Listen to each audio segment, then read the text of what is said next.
Hello दोस्तों। तो आज हमारे सामने एक मैथ की प्रॉब्लम जो कि है ट्रिग्नोमेट्री की। बहुत ही सिंपल क्वेश्चन है लेकिन एग्ज़ाम में रिपीट काफ़ी बार होता है। मतलब सेम टाइप का क्वेश्चन आपको इस मेथड पे काफ़ी क्वेश्चन मिलेंगे देखने को। देखिए, ए बी सी में पी एंड क्यू क्रमशः भुजा A B and A C के मिड पॉइंट है। यानी कि ट्रायंगल ए बी सी में पी क्यू और क्रमशः भुजा ए बी और ए सी के मिड पॉइंट है। आर पी के ऊपर बिंदु इस प्रकार दिया हुआ है कि P R into R Q is equal to 1:3, यानी कि पी आर और आर क्यू का रेशो 1:3 है। तो हमें पी आर 4 सेंटीमीटर दिया गया है, तो हमें बी सी की वैल्यू निकालनी है। तो दोस्तों, हमने सबसे पहले एक इसके लिए डायग्राम ड्रॉ कर लिया है। देखिए, इसमें A B A C and B C हमने ट्रायंगल बना लिया। इसमें ए बी पर पी और ए सी का क्यूब मिड पॉइंट दिया हुआ है। दोस्तों, जब भी ट्रायंगल में मिड पॉइंट थ्योरम दिया होगा ऐसे में, तो थेल्स थ्योरम हमेशा ही उसमें एप्लीकेबल होगी। और थेल्स थ्योरम क्या कहती है कि पी ए बटे ए बी, यानी कि एक ये छोटा triangle and then complete triangle, इसका रेशो 1:2 में होता है। तो P A into A B is equal to ratio होगा 1/2, और यही होगा ए क्यू बटे क्यू सी और पी क्यू बटे बी सी, यानी कि छोटे ट्रायंगल की भुजा और बड़े ट्रायंगल की भुजा। तो ये रेशो इसमें हमें फिर अब दिया गया है कि रेशो जैसे दिया गया था P R into R Q is equal to 1:3। देखिए, पी आर 1 और ये 3 जैसे हमने देख लिया, ये देख लिया। और टोटल इसका सम हुआ 4 यूनिट, जैसा कि यहाँ पर पी क्यू 4 यूनिट हमने मेंशन किया हुआ है। तो बी सी होगा 1:1, इसका डबल होगा थेल्स थ्योरम के अकॉर्डिंग में। तो जब पी क्यू इजकल टू हमारे पास 4 है, तो हम बी सी को भी डबल करेंगे, 4 × 8 यूनिट हमारा हो जाएगा। यानी कि हमें यहाँ पर 8 यूनिट की वैल्यू निकालनी है। अब हमें दिया क्या गया है, जो हमारे पास 1 यूनिट है उस पी आर, उसकी वैल्यू दी गई है 4 सेंटीमीटर। देखिए, 1 यूनिट की वैल्यू हमें दी गई 4 सेंटीमीटर। तो सिंपली हम इस 8 को भी 4 से मल्टीप्लाई कर देंगे, तो हमारी वैल्यू हो जाएगी 32 सेंटीमीटर। तो इस पूरी बी सी भुजा की लंबाई होगी 32 सेंटीमीटर। यही आपका राइट आंसर है। हेलो दोस्तों, देखिए, एक क्वेश्चन और मैं आपके लिए लेके आया हूँ, काफ़ी अच्छा। इसमें लिखा है एक थैले में 1 रुपये, 2 रुपये और 5 रुपये के कुछ सिक्के 8:5:3 के अनुपात में हैं, यानी इस रेशियो में हैं।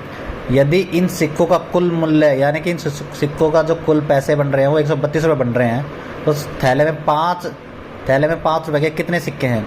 ऑप्शन हमारे पास देखिए दोस्तों, ये दिए हुए हैं। आइए देखिए, क्वेश्चन काफ़ी एग्ज़ाम में बहुत ही रिपीटेडली आते रहते हैं, तो इसको हम देख लेते हैं एक बार। इसमें देखिए, 1 रुपये, 2 रुपये और 5 रुपये, इनके 8, 5 और 3 के रेशियो में है। तो हमने लिख दिया 8, 5, 3 सिंपली लिख दिया। और हम टोटल जो अब इनकी वैल्यू निकालेंगे कितने रुपये बनते हैं एक्चुअली। 8 रुपये, 1 रुपये 8 के उसमें होगा तो 8 बनेंगे। इन दोनों की मल्टीप्लाई करेंगे, यानी 2 रुपये के 5 के अनुपात में होंगे 2 रुपये के, तो 10 वैल्यू बनेगी, 10 रुपये बनेंगे। और 5 रुपये के सिक्के 3 के अनुपात में होंगे तो 15 रुपये की इनकी वैल्यू बनेगी। तो सिंपली इनको हम प्लस करेंगे, 10 और 8 18, 15 33, यानी टोटल 33 रुपये के हमारे पास वैल्यू बन रही है, जो 33 यूनिट है। एक्चुअली यूनिट बोलेंगे, इसको एग्जैक्ट वैल्यू नहीं कहेंगे क्योंकि ये रेशियो में है डाटा हमारे पास। और इस 33 की वैल्यू ही हमारे पास 132 दी हुई है। देखिए, ये लिखा हुआ इन सिक्कों कुल मूल्य 132 रुपये है, तो 132 दी हुई है। ये सिंपली इसका 4 का मल्टीपल है, इससे सिंपली 4 का मल्टीपल है, इसका 4 गुना दिया हुआ है। तो इस 4 को हम सिंपली 3 से मल्टीप्लाई कर देंगे, क्योंकि हमें 5 रुपये के सिक्के की वैल्यू निकालनी है। हमें निकालना है कि 5 रुपये के कितने सिक्के हैं, और 5 रुपये के सिक्के हैं 3 के अनुपात में, हमने लिखा हुआ है। तो हम इस 4 को इस 3 से मल्टीप्लाई कर देंगे और हमारा आंसर आ जाएगा 12। यानी कि 5 रुपये के सिक्के जो हैं 3 के अनुपात में दिए गए, उनकी एग्जैक्ट वैल्यू 12 सिक्के दिए गए हमको 5 के। और अगर हमें किसी और की वैल्यू निकालनी होती तो हम 4 को इस 5 से मल्टीप्लाई कर देते। अगर हम 1 रुपये की निकाल लेते तो हम 4 को इससे मल्टीप्लाई कर देते। तो इस तरह ये सारा क्वेश्चन सॉल्व हो जाएगा। ये तो हो गया इस क्वेश्चन को थोड़ा सा लॉन्ग तरीके से करने का दोस्तों मेथड। अब सिंपली हम देखेंगे, हम सबसे पहले हम अपने ऑप्शंस पे नज़र मारेंगे। ऑप्शन देखेंगे 64, 20, 12, 32। 5 रुपये के सिक्के जो हैं वो 3 के अनुपात में, यानी कि 3 का मल्टीपल होना चाहिए।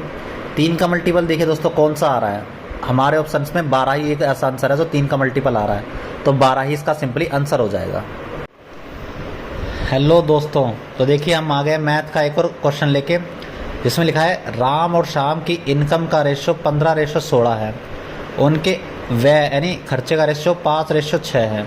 यदि इन दोनों में से प्रत्येक 10,000 बचाता है तो बताइए राम की आय श्याम की आय से कितनी कम है। अब राम की आय 15 और श्याम की आय 16, दोनों का डिफरेंस है 1 यूनिट, यानी हमें सिर्फ 1 यूनिट की वैल्यू निकालनी है। तो दोस्तों आइए, हमने लिख लिया income R for Ram, S for Shyam. Income Ram की है 15:16 के रेशो में, उनका एक्सपेंडिचर है 5:7 के रेशो में, और सेविंग दी हुई है 10,000 दोनों सेम बचा रहे हैं। दोस्तों जब भी ऐसा दिया गया हो कि ऊपर चीज़ें आपको रेशो में दी गई हैं और नीचे ये चीज़ एकदम फिक्स अमाउंट दी गई है, तो सिंपली हम क्या करेंगे, इनकी क्रॉस मल्टीप्लाई करेंगे जैसे मैंने की हुई है। 15 की 16 से करेंगे, 15 × 90, और 16 की 5 से करेंगे, 16 × 5 = 80। हमेशा पॉजिटिव लेना है तो यूनिट आ जाएगी 10। सिंपली इसमें 5 की 10 में करेंगे 50,000 और 6 की 10 में करेंगे 16,000 और 60,000, तो दोनों का डिफरेंस आ जाएगा 10,000। और दोस्तों इन दोनों का डिफरेंस आया 10 यूनिट, 10 यूनिट की वैल्यू 10,000 है, तो हमें तो सिंपली यहाँ इन दोनों का डिफरेंस 1 यूनिट की वैल्यू निकालनी थी। 1 यूनिट की वैल्यू हो जाएगी 1,000 रुपये। सिंपली यही हमारा आंसर हो जाएगा।